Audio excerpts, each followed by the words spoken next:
Good morning, everyone, and welcome to the GRCF seminar series. This morning, we are happy to welcome Illumina, and our speaker this morning is Bao Ho, and the title of his presentations is Proteomic Insights with Illumina Sequencing. If anyone has questions during the presentation, you're more than welcome to post it to the Q&A. And or at the end of the presentation, you can raise your hand and I'll be happy to open up your mic so that you can ask questions, those who are attending virtually. Okay, Bao. Thank you very much. All right. So, for those who have not met me, my name is Bao Ho, and I am the sequencing specialist with Illumina, and I work with Rachel and Patrick to support our end users in the Mid-Atlantic. Now, before I kind of go into the call a little bit, who here have worked with Illumina sequencing? Is kind of some assumed question. Who's worked with proteomics? Perfect. And last but not least, who's worked with aptamers before? Anyone knows what aptamers are? Just kind of set some of the stage here. Perfect. So, just a little bit about myself. My name is Bao Ho. Once again, I've been with Illumina for 4.5 years. I work with our end users to make sure that we, get all the technical onboarding, make sure you guys are successful with our Illumina sequencing as successful as possible. Prior to Illumina, I worked at a startup company working on microarrays. I worked with the GSA, the mega array, back when that was still a thing. And prior to that, I was at UC Irvine doing my Ph.D. on RNA aptamers and secondary structures of these aptamers using NGS. So I worked with techniques from the Kevin Weeks and the Howard Chang lab. So if you guys are familiar, ShapeMap and ShapeSeq. And so that may be a little bit relevant later on to the presentation, just a sneak peek. But what I want to go over with everyone here today is how we use Illumina sequencing to do proteomics. And so what I'd like to just go over very quickly is to set everyone on the same wavelength, right? Talk about proteomics with respect to NGS and what has been done, as well as some of the reasons why we wanted to adapt a specific assay to do proteomics, and then talk about how it works, how it performs, and so on. Now, so let's begin with our discussion on what's currently being done in proteomics and NGS, and then I'll do just a quick overview here. And so if I can just entertain everyone with the central dogma of biology, I'm sure everyone's quite familiar, but a lot of it has to do with how information is carried from genotype to phenotype, right? And by going from left to right, you've gone through the different omes, right? Genomics, epigenomics, transcriptomics, and ultimately proteomics. And so since this process, going from left to right has a lot of moving parts, right? You go through all these omes. It also necessitates that our tool to study them should also be multimodal, right? We don't just look at one ome. Separately, we look at a lot of them, we overlay the data, or as we call it nowadays, multi-omics, right? Now, with respect to next generation sequencing, though, the genome, the epigenome, and the transcriptome, they are a lot more sequencing ready, right? Because the molecules, the DNA molecules and RNA molecules are built of nucleic acids, right? So there is an inherent mechanism for us to amplify them, to study them, to perform library prep on them. With proteins, since they're made out of peptides, right, made out of amino acids, that mechanism is not inherent. So it becomes a challenge to actually couple studying the proteome with next generation sequencing. And so, as I mentioned before, this challenge is pretty much due to three reasons. The first one is that proteins cannot be amplified, unlike DNA or RNA. So there's no present mechanism to use a polymerase and build off of some canonical base pairing. That does not exist. And by extension, it means that amino acids are not sequencing ready, right? It's hard to do library prep on peptides because there's no such a ready polymerase that do that for you. And so last but not least, it also means that it's also because protein concentration exhibit large dynamic range. So when we think of dynamic range, it is the difference between a highly expressed genes and not so highly expressed genes. So for example, in terms of transcripts, we think of CT values, right? A difference between CT value of 15 or 20 cycle means a difference of 2 to the power 15 or 2 to the power 20. So a quick math means that that's 5 orders of magnitude, right? So 10 to the power 5. Now with proteins, however, because it cannot be amplified and it's not sequencing ready, this large dynamic range as big as 10 orders of magnitude becomes a very big challenge. And when you want to couple that with sequencing, like our logic flow cell is billions of readers, 10 to the power of 9. So you're going to have to do some sequencing output consideration if you want to couple that, excuse me.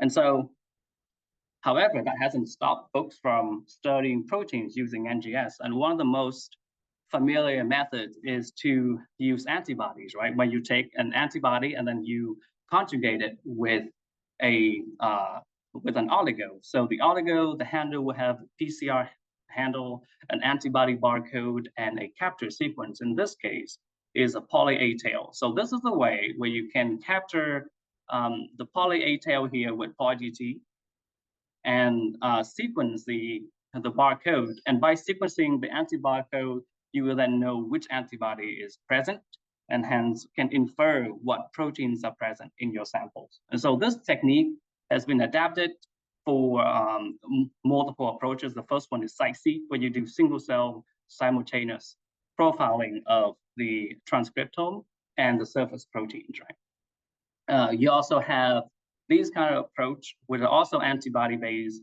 on spatial proteomic, as 10x does it with a Visium, and Nanostring also does it with the geomics. And so these methods are very powerful, but they also have the limitation. With CyC, for example, you're only limited to surface proteins. And then all of these methods that I have mentioned here, even though they have multiplexing capability, they're not exactly high throughput because you can't just do it on a cohort, because if you want to do so, the sequencing requirement will be astronomical. And then, sorry, yeah, what about things like Olink and SomaScan?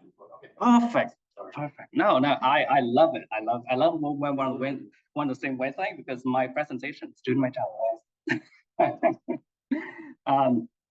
So for folks on the call, that was a perfect transition to high throughput methods here.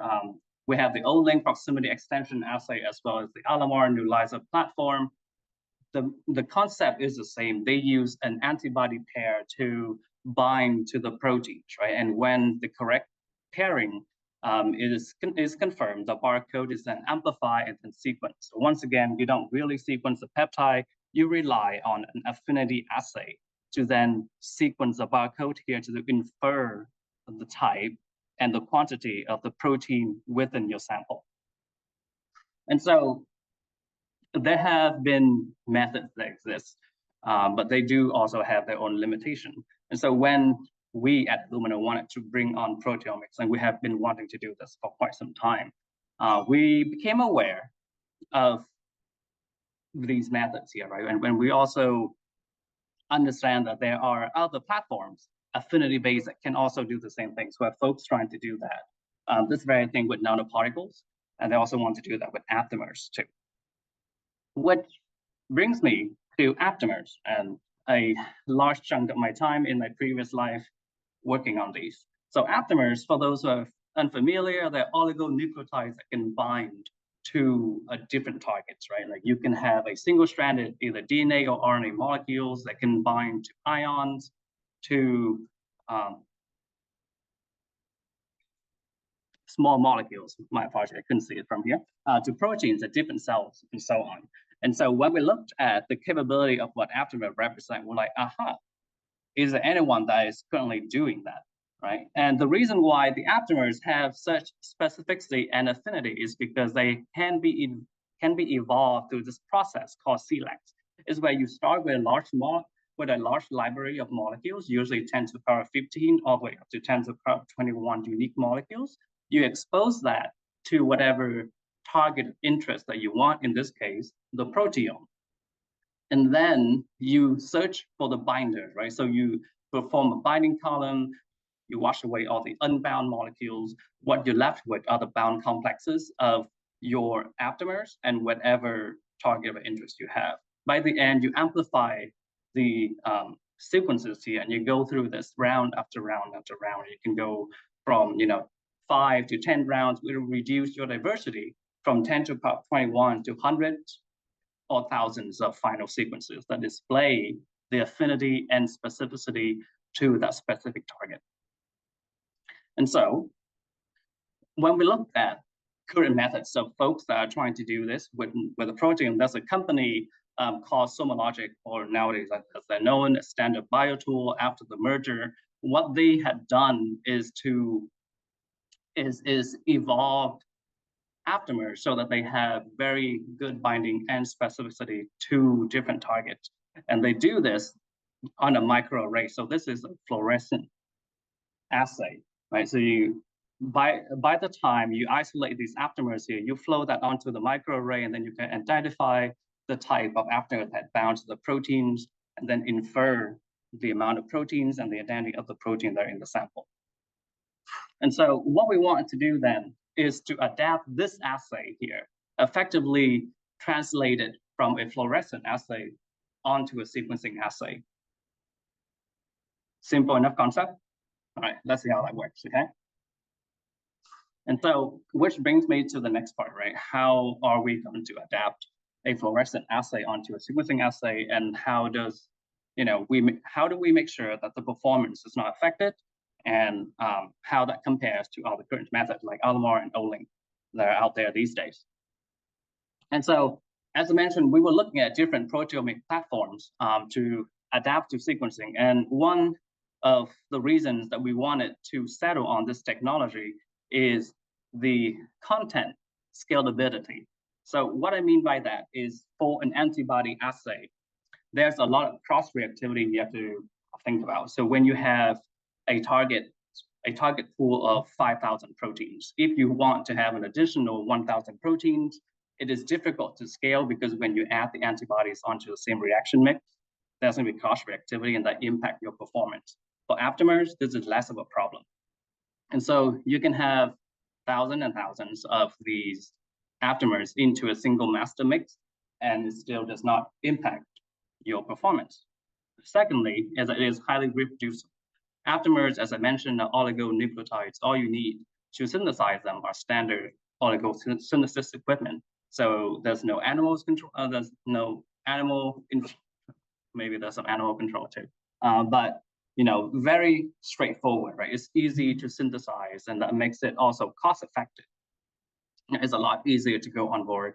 And when we think of this as a product roadmap, because of the selection, the select process, what it means is, since we can keep on evolving new targets for these aptamers to bind to, it also represents the possibility of custom or semi-custom panel, right? So that's something that is not readily reproducible or cost-effective if you want to carry that out on the antibody platform. And could you elaborate a little bit on your validation methods? Because when I review for journals using them, raise some of the technologies, whatever. I mean, the beauty of it, of course, is you can dig deep into things like serum, which are notoriously high dynamic range, right? But then the question that always comes, the final thing for the authors is, it's like, how have you validated it? And then sometimes they'll say, well, someone validated it. Well, that's not good enough, right? For us as a reviewer, right? So what kind of methods are used to validate, and that the authors could use to convince of course. that this is? I love that thought, because that's also coming. Okay. So hold it.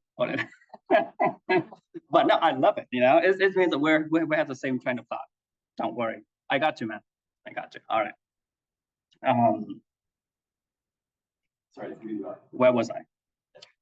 So anyway, and because of this, the in vitro selection process, aptamers are also very specific, right? And we will talk about how we are going to validate the affinity as well as specificity of these aptamers. And so pretty much these are the reasons that kind of compel us to take the SomaScan assay, which is an aptamer-based affinity assay, and proceed as the proteomic assay on our NGS readout. And so once again, because it is an affinity assay, there's a lot of binding and eluting steps that happens. And when we try to do this as a manual pipetting protocol, first of all, there's a lot of pipetting. And second of all, it can be very imprecise, like it varies from technician to technician. And so we also partner with TCAN, which is a familiar automation company that does liquid handling, to make sure that all these binding, washing, and eluting step is precisely controlled. And so the collaboration of, excuse me, the validation is coming, but let me go through the previous slide first. And so the final product of this collaboration is an end-to-end workflow where you have starting material in plasma and serum, and you have a TCAN automation that handles both parts of the assay, the affinity assay, as well as the library preparation. The resulting library will then be sequenced on our NovaSeq platforms, either the S4 flow cell on the NovaSeq 6000 or the 10B and 25B flow cells on the NovaSeq X Plus, on which campus we have several. And then for data analysis, we will analyze and visualize them on project, and I'll go through some of these analyses later. In terms of specs, currently this assay is in early access, and it can identify 6,000 unique human protein targets with a 10 log dynamic range at a femtomolar sensitivity. And using the automation capability that I mentioned earlier, the end user can run up to 384 samples per week, which includes 340 actual samples and 44 internal controls. And of course, which brings me to one of the biggest advantage of this panel is that it is the largest orthogonally validated NGS-based panel on the market. And let's talk about how we do that in just a moment. Quick pause. Okay. I have one question on the Q&A. Like to Certainly. It says Alamar allows to do qPCR with standard and quantify the amount of protein in addition to sequencing. Is there an advantage to Illumina's platform for proteomics versus Alamar? Yes, we also enables quantification of proteins within the sample. And I can show you some of the capabilities that are in coming slides, but not only you can do quantification, you can also differentially express proteins, as well as overlaying some of these data onto RNA-seq, epigenetics, and cohort data too. Thank you. Mm-hmm. Of course. So, great question. So let's talk about how we validate this panel, right? Like the adaptation of the microarray panel to the NGS panel, and each of these aptamers too. So there are a few steps that we have undertook. The first one is primary qualification, right? So we look at each and every individual aptamers and make sure that they're binding well and they're binding what they're supposed to. And so this is a KD evaluation, right? We're looking at the binding constant to see if there's any analogous proteins that it might bind to, and that might affect the performance of the aptamers. And there are 7,000 all the way up to 11,000 aptamers, and we have done so for each and every single aptamers. Then we also looked at how the assay is when we combine all these aptamers together, and we've done these in triplicate, in duplicate, triplicates, looking at the different CV value, because you want lower CV so you can pick up subtle biological changes in your sample. And last but not least, we also thoroughly validated these assays with mass spec independently, right? The question is rather simple. If our assay picks up these proteins, does that mean that these proteins are also picked up using other method? And that's, you know, we kind of look at the performance of the assays and see if the concordance is there. And so, and again, this is great. Mm-hmm. So is all this information available to the user? You know, for instance, then to satisfy your request, say yes, actually this aptamer was validated by mass spec, mm-hmm. whatever. Mm-hmm. Therefore, you do. And then your other ones, your assay validation. So you play using what spike in standards, whatever, where you can. Right, with known, yeah. Mm-hmm. Yeah. Yeah, so if you're interested in some more behind the scene, because as I mentioned, the product is still in early access. So some of the public facing material we don't have quite yet, but we can, connect offline to some of the more behind the hood details. Yeah, and so let's talk about how it works, okay? So the schematic on the left here represent the affinity assay of this workflow, and the one on the right is the library preparation. So let's talk about the binding portion just yet. So what we have here is a subtraction beads that have been derivatized with these aptamers, right? So when you put these into your serum or your plasma samples, your proteins will bind to these aptamers. The non-binders will be washed away. So all that remains are the bound complexes of the aptamers and their target proteins. Now, the linker here also has a UV cleavable site. So while we activate it by UV, you release this bound complexes back into solution. Now, once they have been bound back to solution, that's where we start to flow in polyionic competitive binders so that the non-specific binders will bind to the proteins. Because they're similar to oligoaptamers, they are negatively charged. So this is where we eliminate non-specific bindings. Now, afterwards, we reaboutylate the proteins and recapture them on a fresh subtraction beads so that at the end of this process here, what you have immobilized on the subtraction beads are very specific complexes of aptamers and proteins. Afterwards, we move on to library preparation. So once you isolate these oligos, right, you capture them using two handles, one with a biotinylated handle, and the other one, the hybridized on the other end with the barcode. So the biotinylated handle will enable capture with subtracted magnetic beads, whereas the end with the barcode will enable the installation of Illumina adapters. And so once you collect these complexes here, you can isolate the barcodes, and each barcode is unique to 7,000, 11,000 aptamers.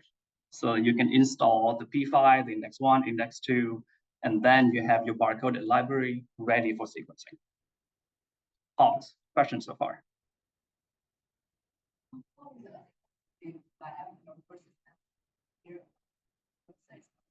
Can you repeat the question? Of course. So the question is, how is the affinity and specificity, how do those compare to antibody? And I do have some data in the performance section. I love it when the audience on the same wavelength. Thank you.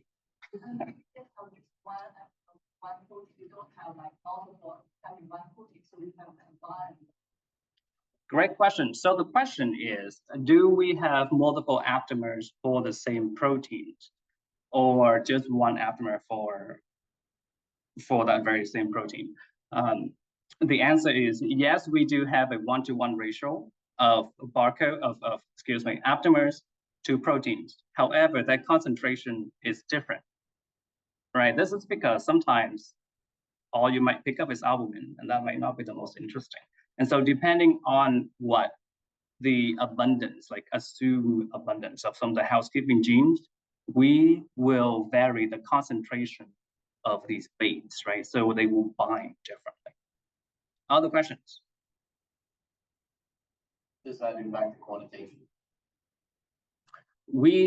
So we know how much of how many aptamers we're putting in, and how many reads that we're collecting from the sequencing job. So of course we have to normalize, but now it should not.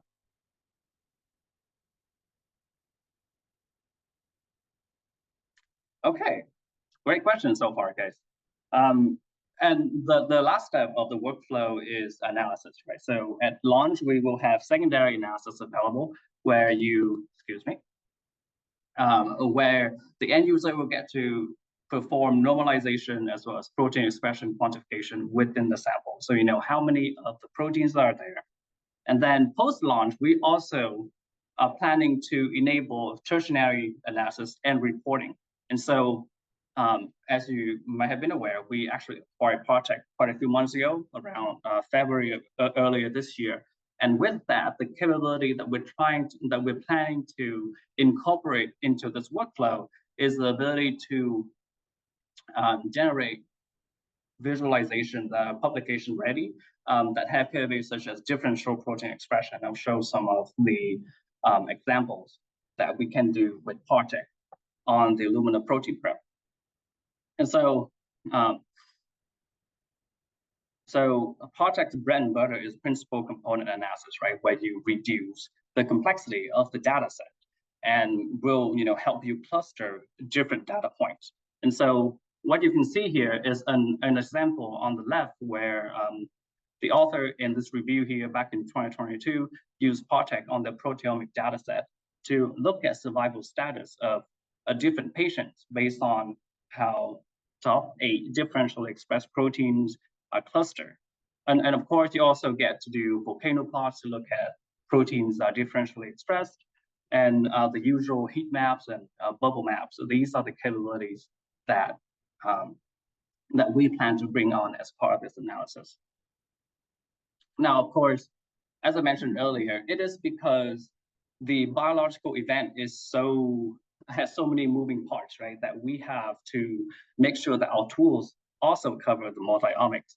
And some of the capability that we want to bring on in conjunction with proteomics is how to combine that data, how to overlay this data with other modalities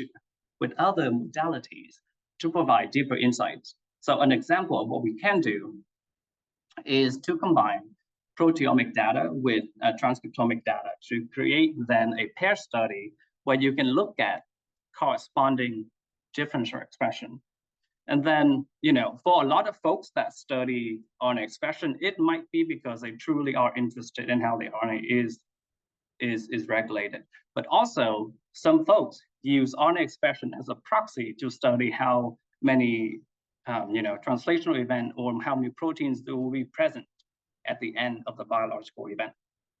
And so there will be scenarios where you have an overlay between protein and transcripts, right? When you have this transcript that corresponds to this protein being made, but you might also have unique protein or unique transcripts, right? So since there's so many moving parts here, you kind of want to see what's going on. Maybe in the events of unique proteins, it's because the messenger RNA has been decayed, or maybe it was a very rare transcriptional event. And in the case of a unique transcript, right, it might mean that your protein might have a post-translational modification that helps it evade the aptamer.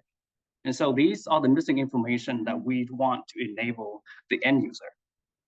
Another example of what we plan to do, so we do have the 5-base genome product coming out in the next year. And the idea is that by doing this genome, you get both the genetic information as well as the epigenetic, the methylation status.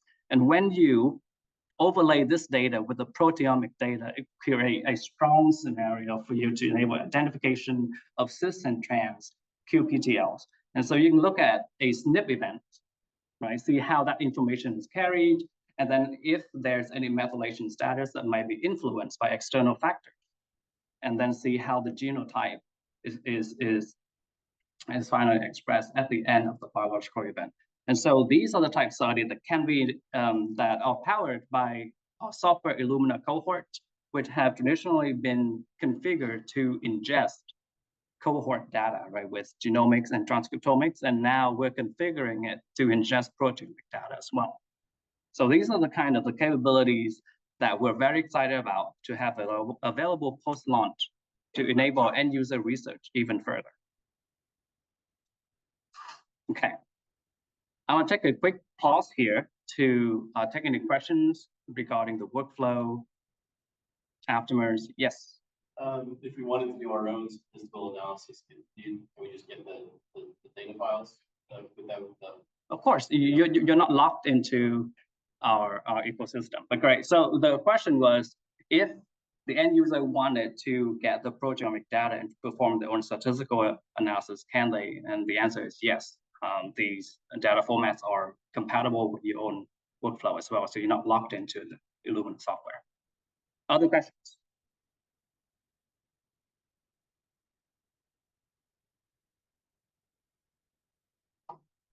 Oh, excuse me, been talking a lot.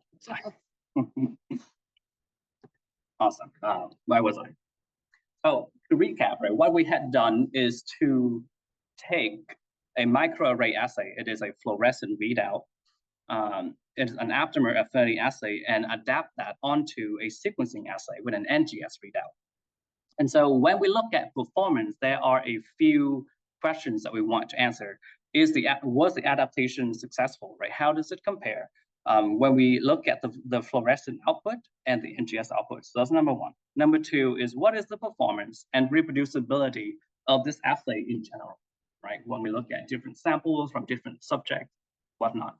And last but not least, how does it compare to the on-market solution, like Alamar or Olink? And so let's start with the adaptation evaluation, right? So what we had done is to compare the NGS and microarray readout. We performed correlation analysis between blood and plasma sample.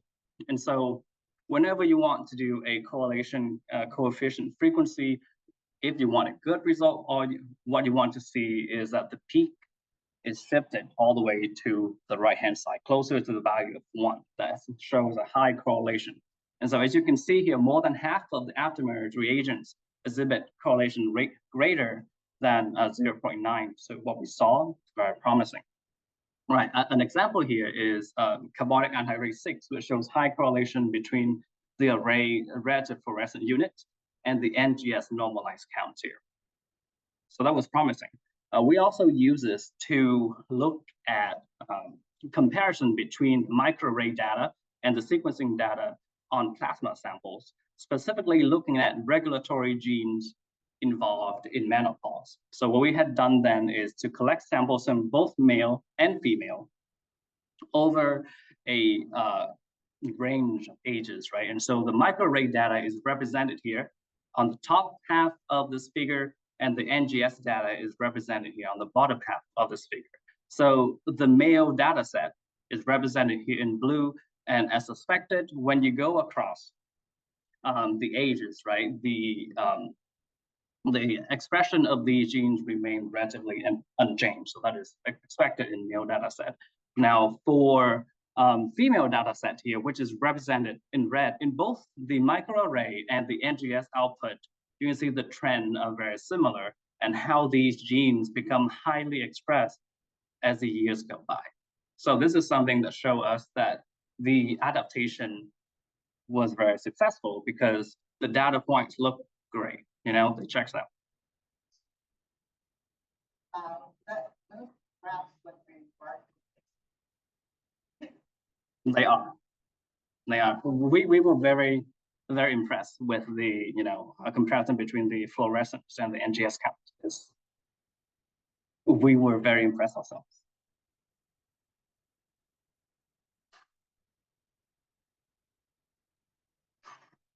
Okay, so, you know, we went ahead with the adaptation. It looked good.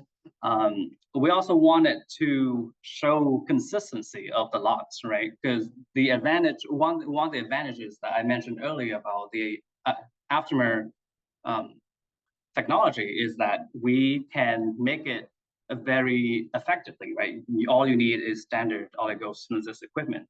And we want to make sure that there's no catch to it, that if there's such a way to manufacture a bait for these proteins, are we sacrificing anything, right? So we have to look at the lots, the proteomic contents, and the assay version, just to make sure that they are reproducible.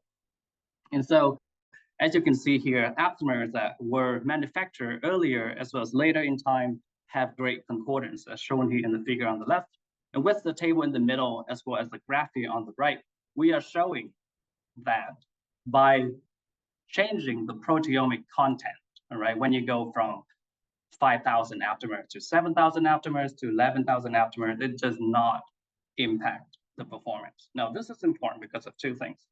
Number one is, as I mentioned earlier, antibody technology have cross-reactivity. When you add more and more antibodies onto the same tube, it will have a lot of protein-protein interaction that will impact negatively on the performance. So we want to make sure that by using the same aptamer technology, if we increase the content from 5K to 7K to 11K, that it is highly correlated, that you don't have any sacrifice on the performance. That's the first reason. The second reason is that when we looked at this, it represents a possibility on the roadmap to create different panel of the proteomic assay, right? So the current panel that is in early access is a comprehensive protein panel. However, if you're only interested in inflammatory pathway, if you're only interested in cardiology, right, you still get the same performance no matter how different you change the content of the panel, which is one of the reasons why we will enable smaller panel, custom and semi-custom panels in the future. And so this also reinforces what I mentioned earlier when we have performed the comprehensive protein panel on different cancer cell types. We see different differentially expressed proteins, and furthermore, reinforce the case that, hey, maybe there is a very strong case here for smaller panels, right? What if folks are only interested in inflammatory proteins that might reflect post-response to tumor treatment? So that's a very good use case, right? People might be interested in that, and people have been interested in that. And so other proteins like fatty acids, they also tell the same story, right? Different condition, differentially expressed proteins. So that's something that we were pretty excited about. And so we also wanted to confirm the reproducibility, right? To look at some of the metrics in how the Illumina Protein Prep, or IPP, deals in replicates and then more. So what we had done is to take pool samples of plasma and serum and split them into 12 replicates and run them at two different sites, site 1 and site 2, correspondingly in Cambridge and San Diego. And what we have shown here is the intra-run and the total coefficient of variation of 7, 4, and 9% respectively, which is something that we're very proud of in terms of proteomic assay. And so once again, lower CV will allow you to look for the subtle changes within the sample without having to go to a larger size of the cohort. So this is, of course, encourage us to show that this is really viable as a solution. Oh, sorry, is that the 6 panel or at the individual protein level? Right, this is the early access 6K panel. Mm-hmm. Oh, average, right? Mm-hmm. Yeah. Range. The range? 2 to 20. well, CV is a value of my statistic is a little clumsy here, but it's like the median with some standard deviation to it. Right, but Right. you're giving us a CV for the 6,000, but on an individual protein level. Gotcha. I see. I don't have an answer to that, but that's a good question. Okay, so we talked about the adaptation performance. We talked about the reproducibility, and then let's talk a little bit about the how it performs against another solution. In this case, Olink.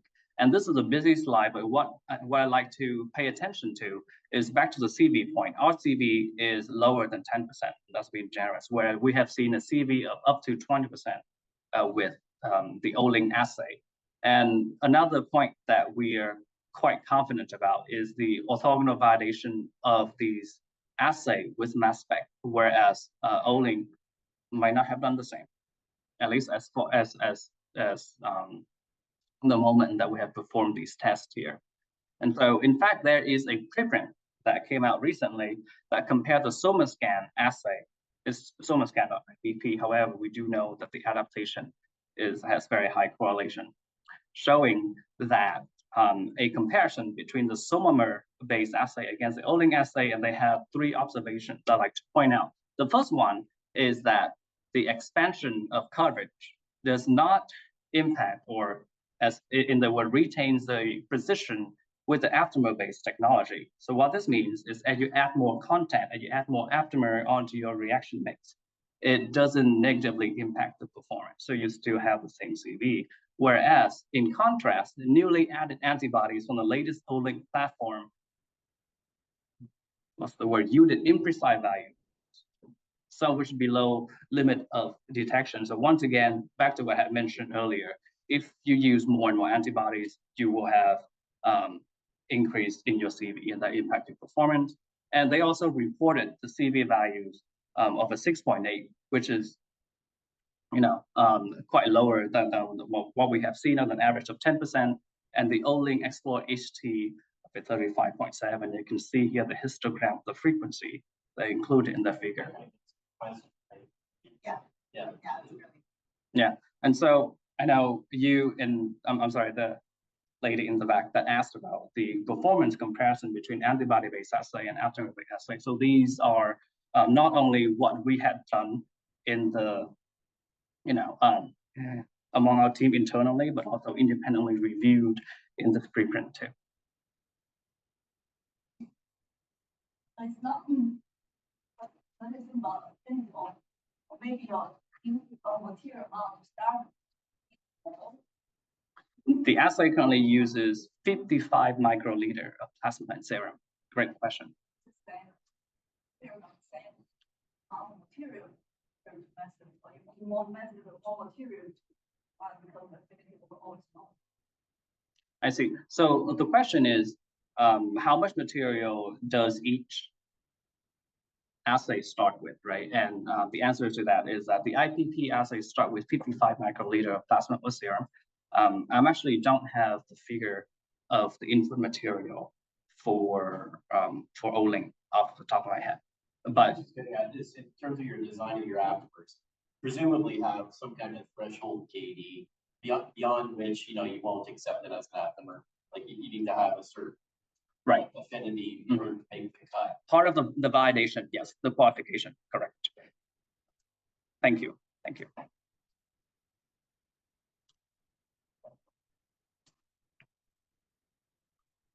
And so the last piece of the comparison is the what we have seen on the amount of proteins that we picked up in each of these different pathways compared to Olink, and we saw that with the Illumina Protein Prep, we have seen more proteins picked up. And once again, this reinforces the need for a specific panel, right? This really encourages our R&D to say, hey, why don't we do an ecology panel, an inflammation panel, or a nephrology panel? So these are things that we have planned out for the roadmap of this product. And I'll keep you guys posted because I'm pretty excited about it too.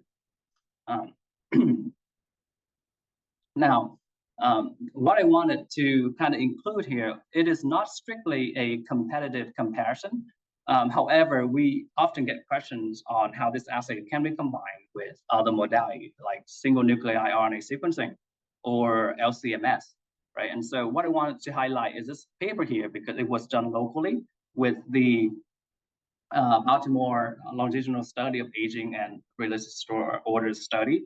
And what the authors have done here is that they use the SomaScan assay to identify protein targets that were then cross-validated with single nuclei RNA sequencing from 10x Genomics, and then LCMS on independent human brain tissue, as well as transgenic Alzheimer model. And I found that there are several enriched proteins in early Alzheimer pathology that can have potential as targets to really look at some of the early triggers of the disease. And this is a real case example of how the aptamer assay can be part of the multi-omics discovery workflow. And so I had mentioned that this assay is currently in early access. We have 2 sites, one in Arizona with CGen as part of City of Hope, and the other one in Missouri, Washington University of St. Louis. And both of these have been online and they can start running the samples. If you guys are interested in how this performs, please let me know and I can help start some conversation. Very recently though, I do know that Vanderbilt has also brought this assay onto their workflow with the intention of potentially using it for biobanking. So that's pretty exciting too. And I also would love for Hopkins to adopt this workflow because that would be very cool. So to recap, right, what we have talked about is the aptamer assay, how we adapted that from a fluorescent output, to a NGS output. It is an accessible workflow of 2.5 days from sample to insight.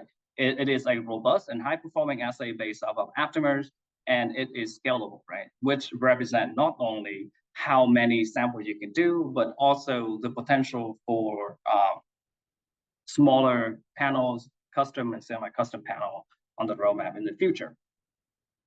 And just kind of want to round all of this back to the multi-omics, right? Because our biological events are multimodal, it means that our tool must also be multi-omics. And a lot of this is enabled by our new XLEAP SBS chemistry. It is in early access, and it can only be run on the Node 6 series, the X prefer. But with the possibility of smaller panels, we are discussing internally on how to enable smaller protein panels on the mid-throughput NextSeq 1000 and 2000 system. So once again, it is because XLEAP SBS sequencing has made sequencing so accessible in terms of affordability, speed, and quality that these multi-omic studies are quite available. I also want to include on my I100 I series.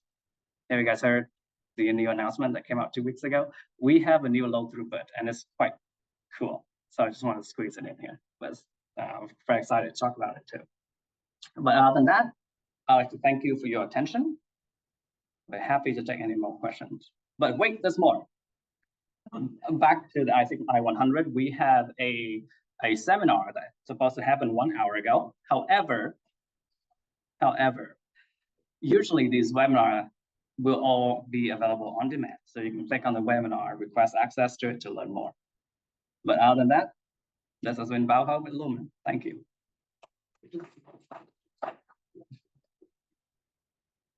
Yes. Validation of reproducibility data you showed, was that using the TCAN, using the automated protocol? Yes. And so it's pretty much required. That's correct. It needs to be done in a facility that has.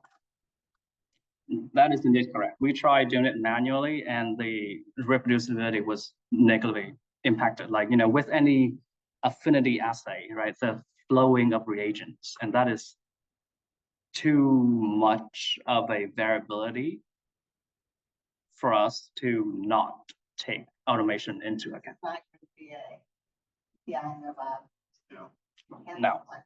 No.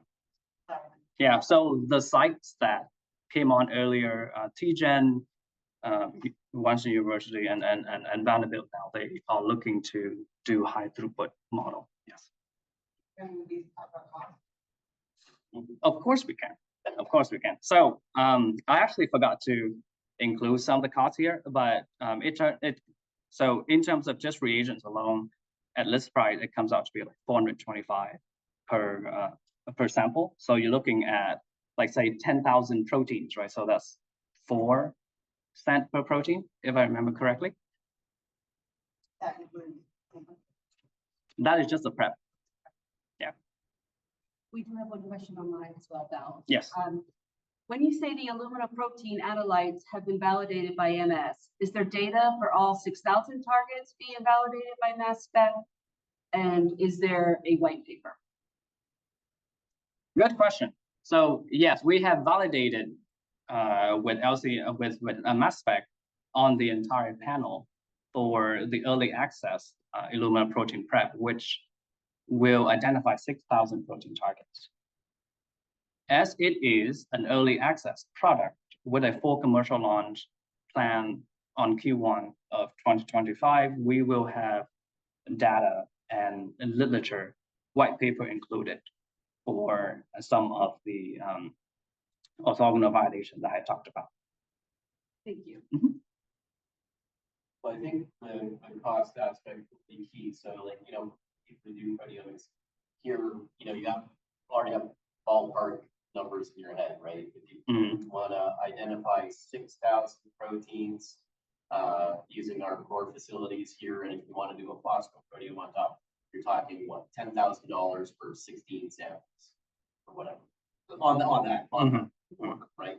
So then the question then becomes, you know, what's the marginal benefit with you guys? That is, would it be competitive on price for that kind of? Presumably, the idea from what I've seen or know about some of the technologies is that for people who have done clinical trials, like serum, you can process many more samples, I guess, right? But if the price isn't substantially less than the mass spectrometry, then you're still going to be limited in the number of patients you can sign up or whatnot, for that price, right? So absolutely. That's right. That's an important consideration, especially with the success of a product as a whole. And that's also why we talk about smaller panels a lot. And so that if you don't just want all 6,000 proteins or all 10,000 proteins, there is an option for you to scale down to only your targets of interest. That's number one. Number two is we're not looking to replace mass spec, more like a complementary technology, because mass spec databases are so well characterized. We're not going to take that away, right? Like more like we want to augment the technology, because we understand the strength of mass spec when it comes to validation. And so this more if for first and foremost discovery, like if you really want to see what you have in there. Well, I think the compelling part of the technology is the ability to span this high dynamic range, right? Mm-hmm. So if you guys thought of, taking a post-translational modification and making, aptamers to phosphorylation, specific phosphorylations, because then you can get at signaling in a way that is currently difficult, or at least you have to jump through hoops to get a whole phosphoproteome. You have to, process samples differently and whatnot, and stuff like that. Yeah, great question. So inherently, the aptamer technology should be able to differentiate the phosphorylated states. I personally worked on selects of aptamers that bind to cyclic GMP. Mm-hmm. And there are a few papers that, have aptamers bound to DTP. And so strictly speaking, on a technical capability, the aptamers platform should be able to distinguish the phosphorylation state of different proteins. However, that also comes down to the selection process. And during our, evaluation of different proteomic technology, we looked at SomaLogic as a company and their capability, like what they can do with the select method is unprecedented. It's frightening how good they are. Yeah. But yeah, great potential. Thank you. Other questions? I had a couple that were just sent by email from somebody online, and they said, I noticed there's 2 kits for CRM plasma. Is that covering different proteins or just a different peptides? Repeat. Great question. So the question was, and can the kit work with plasma or serum? Are there 2 separate kits to accommodate these 2 input types? And it is the same kit, the same aptamers, yeah. The other in like CSM. As in like other sample types? Yeah. That's a great question too. So originally the SomaScan assay, they had used that on urine. They used that on different sample types too. So our plan also is to follow those adaptation and bring these aptamers onto the different like specimen. So I know with urine, they just simply do a column exchange and then use the aptamer that way. So it is also on the roadmap, but we're currently focused on launching this commercially in Q1 of 2025. But great question.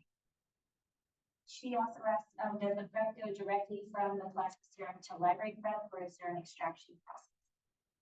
As far as I understand, you can work with it directly from the serum and the plasma sample. And so, excuse me, so the question is, can the prep work directly with plasma and serum? And the answer is yes. You put the plasma and serum into the automation, and they'll take it from there.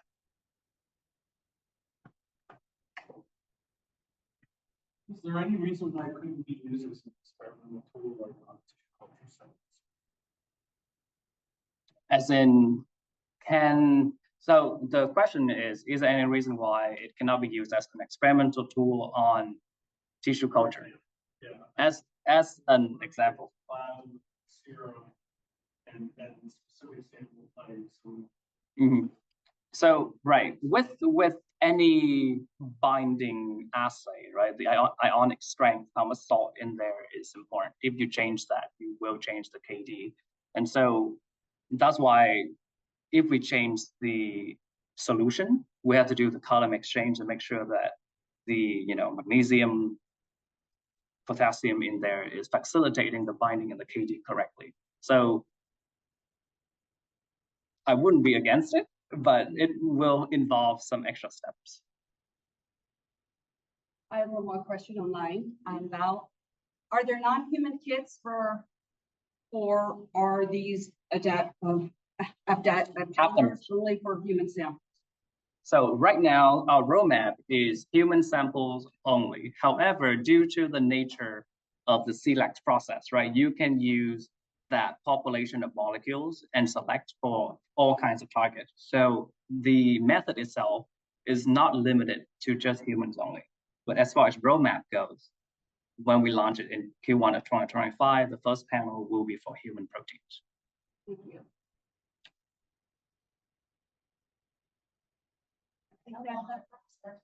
Excuse me? How long?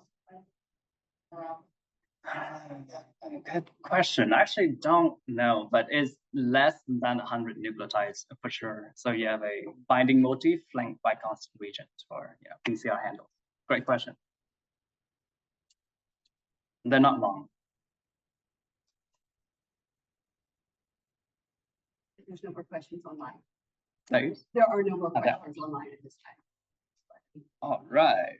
Well, thank you very much for your attention. I'll be here, and my card is also on the table. If you guys have more questions, I'll be happy to take them.